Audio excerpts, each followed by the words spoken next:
Frères et sœurs d'Afrique, bonjour, bonsoir. Je m'appelle Odon Boulamba. Nous allons continuer notre série sur la rencontre du président Donald Trump et les 5 présidents africains. Nous allons immédiatement plonger dans notre 3e épisode que j'intitulerai « Humiliation ou stratégie ?» ce que pense vraiment le peuple africain. Eh bien, dans l'épisode précédent, le président Donald Trump parlait de ses amis africains. Mais ces mots trahissaient une autre réalité. Menace des droits des douanes, pression sur les migrations, silence sur AGOA, ainsi de suite. Et pendant que les présidents flattaient, Trump testait leur royauté, testait leur naïveté. Des milliers de commentaires, des critiques acérées, une vérité qui dérange. Alors, parlons un peu de la réaction populaire ou encore la voix du peuple. Pendant que les chefs d'État souriaient à Washington, les réseaux sociaux, eux, grondent. TikTok, YouTube, Facebook, X, des milliers de commentaires, des centaines de réactions et un parfum de colère. Ce que le peuple a entendu, ce n'est pas un partenariat gagnant-gagnant. C'est un alignement sans honneur, un concours de flatteries, une valse de promesses pour très peu d'exigences. Et vous, qu'auriez-vous dit à Trump ces jours-là? Si nous regardons le Gabon, l'ironie amère qui se projette, les internautes gabonais sont nombreux à réagir sous les vidéos de Nguema. On t'a pas élu pour supplier Trump. Le pays est riche, tu l'as dit, mais pourquoi nos jeunes meurent toujours en mer? Tu vends la dignité pour quelques contrats? Certains voient dans cette sortie une reprise des langages des anciens présidents corrompus, masqués par un uniforme militaire. Sénégal, Diomaye, déjà trop conciliant.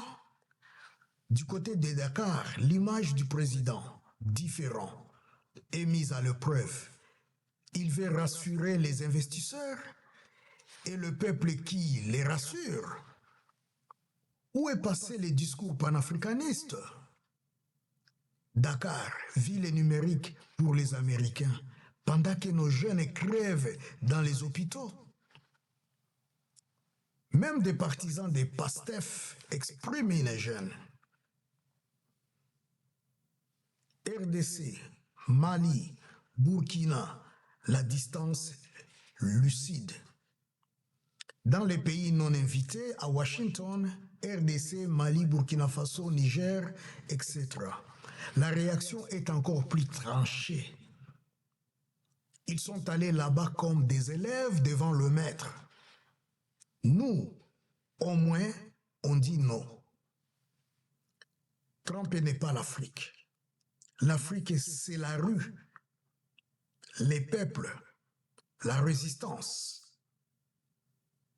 Le rejet n'est pas dirigé contre les États-Unis en tant que nation. Il vise la forme de soumission diplomatique. Résultat, un malaise grandissant. Même au sein des diasporas africaines aux États-Unis, les critiques fusent. Ce que beaucoup attendaient, c'était une parole forte sur l'indépendance économique, le respect mutuel, les violations des droits humains, la place des Africains dans la gouvernance mondiale. Mais à la place, ils ont vu des blagues de golf, des flatteries creuses et une Amérique qui ne promet rien. En résumé, Le peuple africain n'est pas naïf. Il attend, il voit, il juge. Et souvent, il comprend plus vite que ses élites ce qui est en jeu. On pourrait peut-être parler d'une lecture stratégique, que je peux même dire, voilà, flatter Trump pour mieux négocier. Et si ce que nous avons pris pour de la soumission était une réalité, un calcul froid, et si Oligui Nguema et Diomaye Faye n'avaient pas cédé, mais plutôt manipulé Trump comme un lion endormi qu'il faut flatter pour l'endormir encore plus, c'est l'autre lecture possible et elle mérite d'être examinée. Je vais vous donner quelques hypothèses. Hypothèse diplomatie de la Russie. Certains analystes estiment que les présidents africains ont choisi de parler le langage de Trump. Flatterie, humour, deals, mise en scène. Ou encore que j'appelais mise en scène. Lui dire qu'il mérite le Nobel, c'était une façon de les désarmer pour mieux négocier dans l'ombre. Dans cette logique, le silence sur l'AGOA, sur les visas, sur les tarifs, ne serait pas une erreur, mais un rapport stratégique de vraie bataille. Hypothèse 2. Le piège volontaire. Autre possibilité, Oligui et Diomaye savaient qu'en exposant leur pays, leurs ressources, leurs besoins, ils allaient donner à Trump l'illusion d'avoir le dessus. Mais en réalité, ce qu'ils visaient, c'était autre chose. Obtenir du temps, gagner une visibilité stratégique, préparer un jeu à plusieurs niveaux, c'est-à-dire Chine, Russie, États-Unis. En clair, les sourires publics pour masquer les négociations privées. Mais à quel prix? Car cette stratégie, si elle existe, a un coût.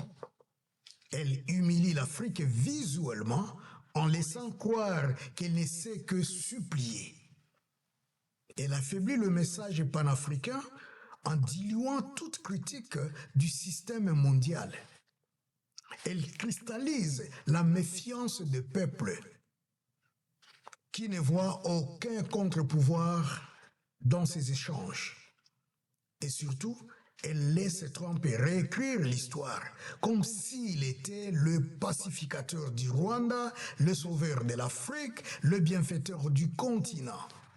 Ce que personne n'a vu, c'est le peuple qui a dit la vérité, pas les chefs d'État. En résumé,